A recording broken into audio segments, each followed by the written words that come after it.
All right, let's take a look at some static fluid problem solving tips. And these are going to be general cases that you can use to think about most static fluid problems.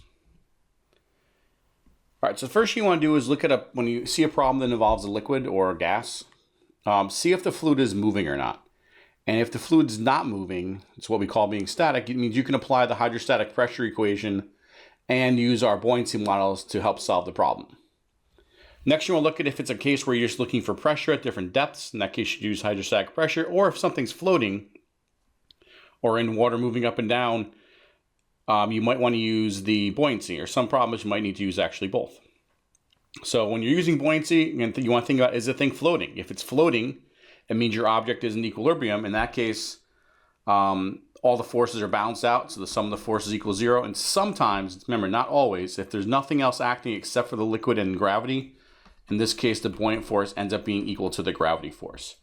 If it's sinking or rising, though, that means you cannot use that. So the buoyant force is not equal to the gravity force when something is sinking or rising. And in this case, you have to use the definition of buoyancy, which is always, again, you can use this definition in whether it's sinking or not, which is the density of the fluid that you're in, the volume underwater, or some people call it volume displaced, times the gravity constant. And also that reminds me, I use volume underwater a lot, or I would say water under liquid, but the volume under the liquid is also the volume displaced, if that term comes up. Oh, I forgot an L in there. Since if your object is underwater, it has to move that water somewhere or displace that water. And this is also the volume that the water level rises. So you can be asked about the volume that's under the liquid multiple ways, whether it's under the liquid, they could call it the volume displaced, or they could ask you for how much the water level rises, the volume that it rises. Also in these problems, be careful of units.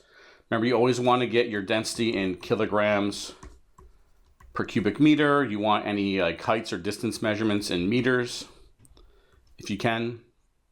What else? You want your volumes to be in cubic meters.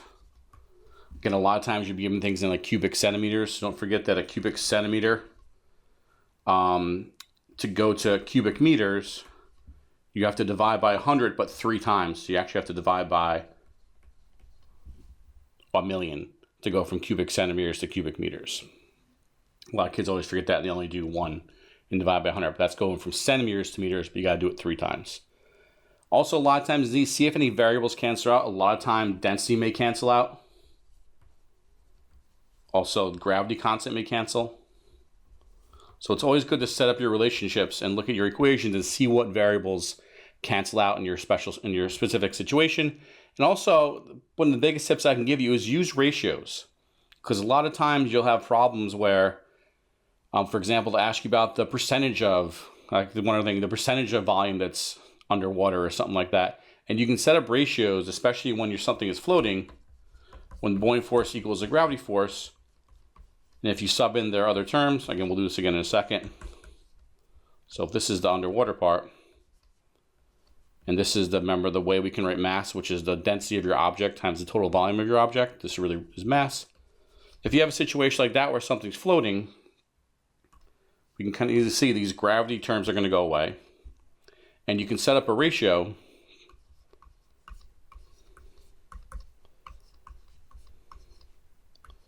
of something like that. And if you know the densities, if you know the ratio of the densities, you can find the ratio of the volumes. And a lot of times you can solve problems very simply or very quickly with a lot less math by using this ratio as opposed to trying to put numbers in and solve a problem. So let's look at a couple cases. So here we have a situation where we've seen this before, where we have this weird looking kind of L or J-shaped tube, and it wants us to rank the different points based on their pressure. So again, here we have nothing floating, so it's not really a buoyancy problem. And we could put something in here, but there isn't. Our fluid is not moving, so it's a static fluid problem. So we know we can use hydrostatic pressure in this case. So I'm going to start by just saying, I'm going to use my hydrostatic pressure equation that says the pressure at some point is the pressure at some known point. That's what the P naught is, plus the density of our fluid times G times H, where remember H is the depth. So we're going to use that model to try to look at this. So In this case, because we're ranking things, we don't need to put numbers in and get actually, I mean, you could put all the numerical numbers in and see things, but if we're just ranking stuff, especially if it's like a multiple choice question, we don't need to put the numbers in. We can just look at this relationship and see what's the same and different. So in all these cases, the densities are the same and G is the same. So I don't really have to worry about those terms. What really is going to affect my the pressure at the different points, A, B, C, D, and E, is the height of the different points, or the depth of the different points, and what pressure I'm basing it on. And this means that I should really look for a common known pressure point. So what spot in here do I know the pressure? And if I look around, the only spot I really can kind of know what the pressure is somewhere up here. Because this is open to the atmosphere. So I'm going to say this is whatever this atmosphere's pressure is, that is going to be the same at this point right on top of where the liquid level is. Because it's open to this whole area is open up to the atmosphere. Now if I base all of my heights off of that point, let's call this just point naught, 0, then I don't have to worry about this pressure term as long as I base them off that. Now some people might say, well, isn't this open to the atmosphere too? This is not, because this thing is capped. So there's no guarantee that the pressure here, let's say at point E, is equal to the atmospheric pressure. We can't say that because it's not open to the same atmosphere over here. There could be air inside here, of course, but there's no guarantee the air inside here is the same as the air kind of in the atmosphere on the outside. So we can't, so that's kind of the one trick thing about these. So we can't use that. So even though it looks like this is open to the air, this is open to the air, they're not. This one is open to the air, this one is not. So we're going to base all of our pressures off of this as our zero height.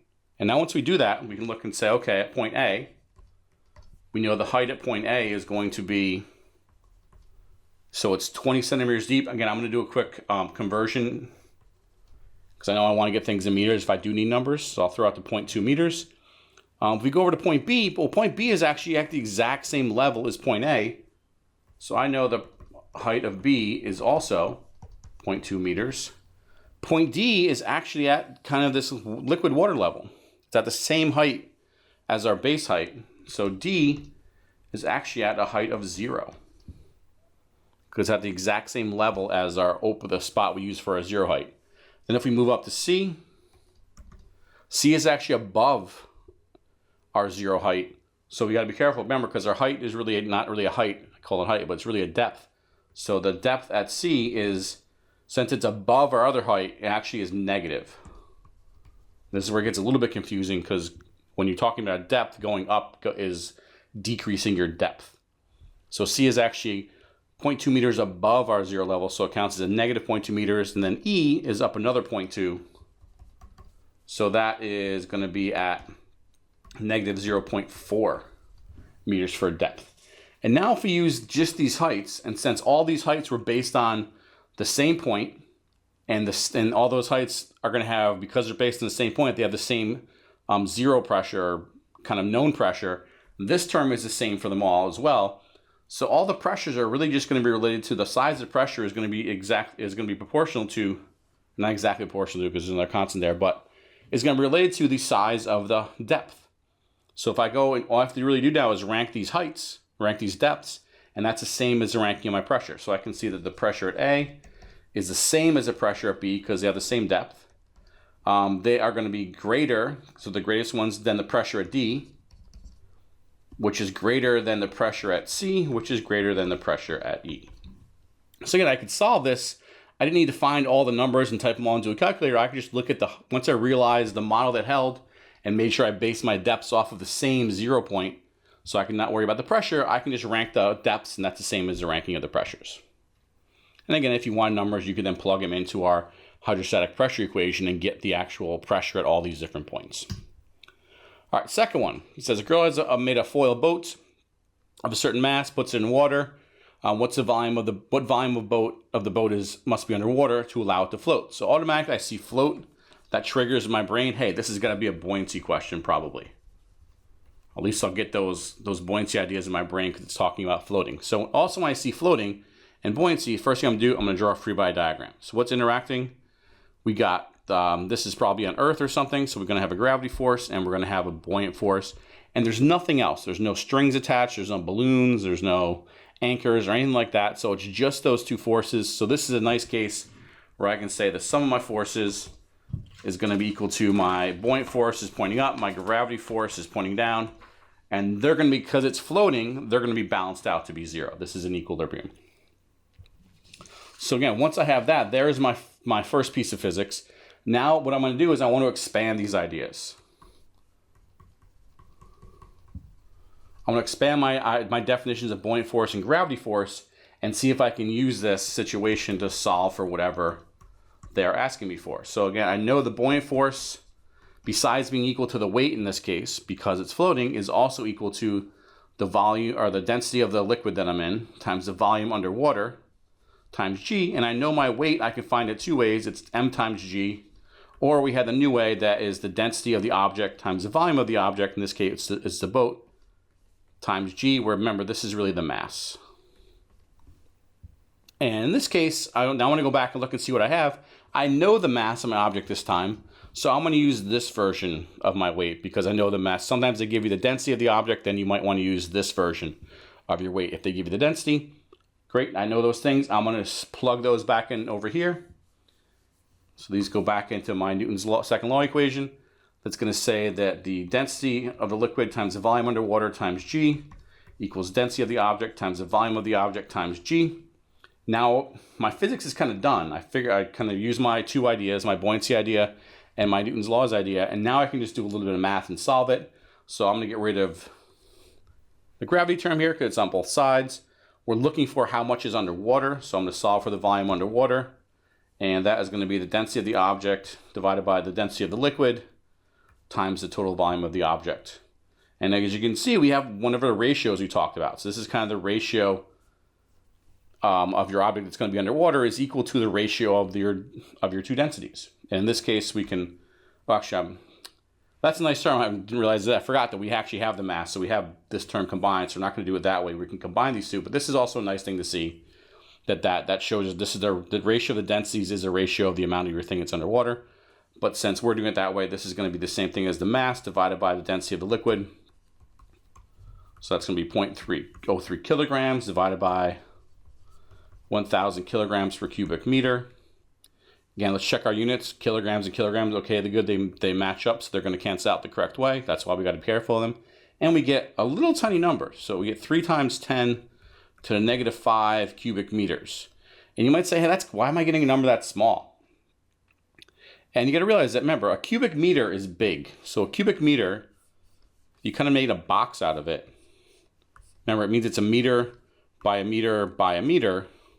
Well, that's really 3 feet by 3 feet by 3 feet, and that's a box you could fit in yourself.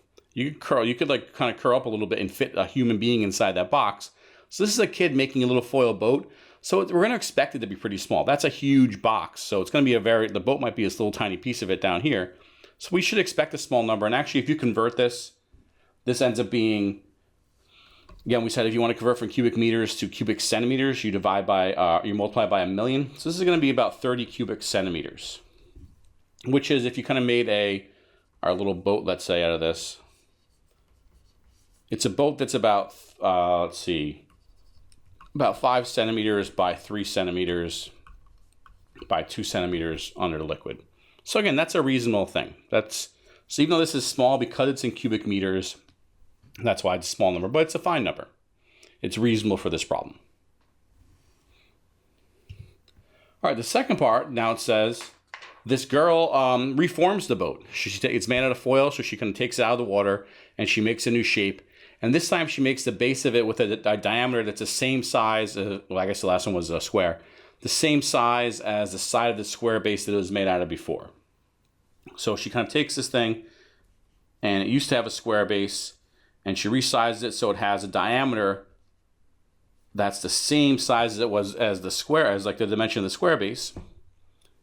And then she wants to figure out, okay, if she puts this back in the liquid, is it going to sink deeper or less deep or the same deepness as before? Now, we know this first part, we know if it's the same boat, it's the same amount of foil, it's going to have the same mass. So I know that the buoyant force on it has to be exactly the same because you're floating the same mass. So if the buoyant force is the same, I know it's got to have the same amount of volume underwater.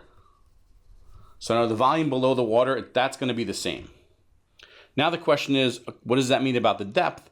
Well, if we look at our two situations, if we have our square before, and now we have our circle base, I know if we look at the picture up here, I know the area of the square base is actually greater than the area of the circle base.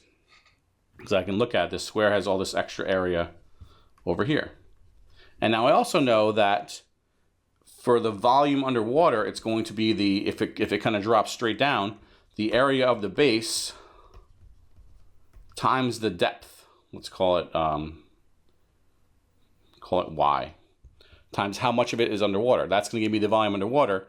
And since I know the volumes underwater got to be the same, the one that has the smaller area is going to have to go deeper for the volumes to be the same. So since the area of the square is greater than the area of the circle, that means the depth of the circle must be greater than the depth of the square. So I know that in the circle case, it's going to be deeper. So depth below is going to increase. Again, I didn't have to put any numbers in. I can just look at my relationship, see what's the same, see what's changing. And in this case, I'm holding the buoyant force and the volume underwater constant, means with a smaller area, I need to go deeper to get that same volume.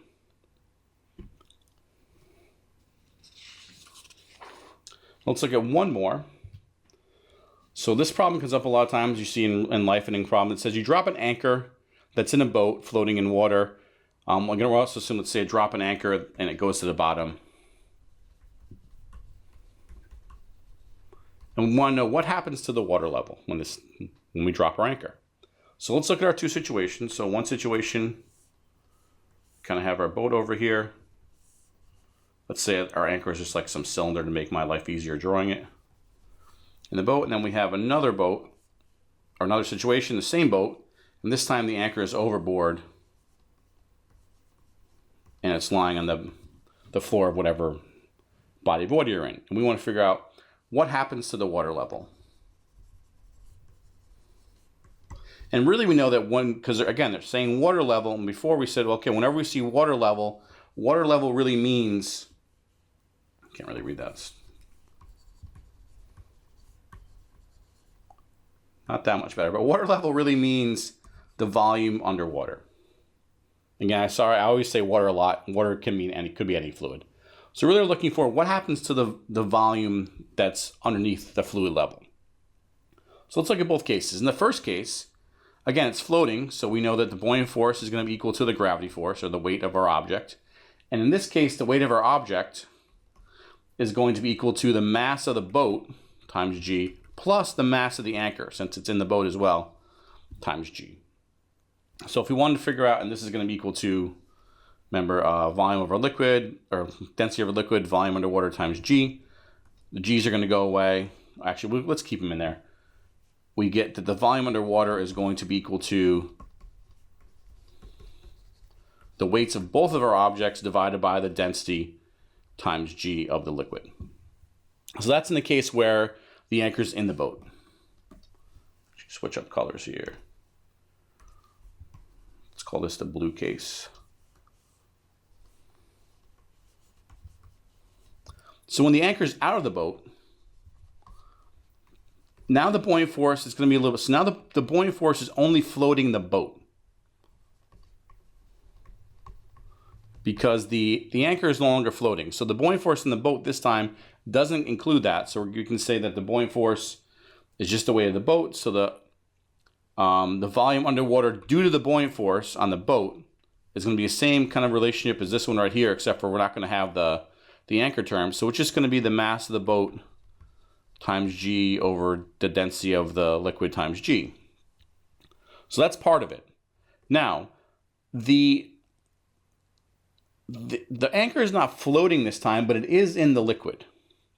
So if I want to figure out how much this water level rose because these things are there, now it rose this much because of the buoyant force on the boat that's making it float, but the actual volume of the anchor this time, because it's sitting on the bottom of the thing, it's not going to be equal. It's not going to displace water to make it float, but it's going to displace its own volume. So I'm going to have to add the volume of the anchor onto this, because that's also displacing water because it's actually in the water. So we have these two cases, and the question is, okay, which one's bigger? Are they the same, or is one bigger, is one smaller? So if we look at, we're looking at these two things versus each other. We're trying to figure out which one's bigger, because if I know whatever one's bigger, that means the water level is higher in that case. So they both have this front term. So that term can go away because it's the same in both of them. So really what I'm trying to figure out is the volume of the anchor greater than or equal to or less than, how does this relate to the mass of the anchor times G divided by the density of our liquid times G? Now I know the volume of my anchor is actually, now we can kind of play with this a little bit. We can use a definition of density that says density is mass per volume. So volume is going to be density over mass. No, the other way around. Mass over density. Sorry about that. Mass over density. So the volume of my anchor is really and also in this case the G's cancel out, is going to be equal to, well actually it's not, I shouldn't cancel them out yet. Let's keep them there. The mass of my anchor divided by the density of my anchor. So the question is, and actually no, the G's I can cancel out here. Question is, which one's bigger? The mass of the anchor divided by the density of the liquid, or the mass of the anchor divided by the density of the anchor? Since the anchor is more dense than liquid, this term is smaller. So this is the volume underwater in the first case due to the anchor. This is the volume underwater in the second case due to the anchor. And since this term is bigger than this term, that means the ratio here is going to be smaller than the ratio here. So in our second case, when we actually drop the anchor and throw the anchor into the liquid actually, less liquid is displaced, because, well, one thing, this is mathematically, but it's kind of a little bit abstract. But another way we can think about it is when the anchor is in the liquid, it's displacing its own volume. When the anchor is in the boat, it's displacing a volume of water equal to the weight of the anchor. And since water is less dense, you need more of it to balance out the weight of the anchor, so you're going to have more water displaced. I know it's a little bit of a tricky question. It's a little bit confusing. That's why it's kind of used a lot. But the main idea, like I said, is that when the anchor is floating, you have to have enough water to balance out its weight. When the anchor is not floating, when it's on the bottom of the water, you only need enough volume to balance out its volume that's displaced.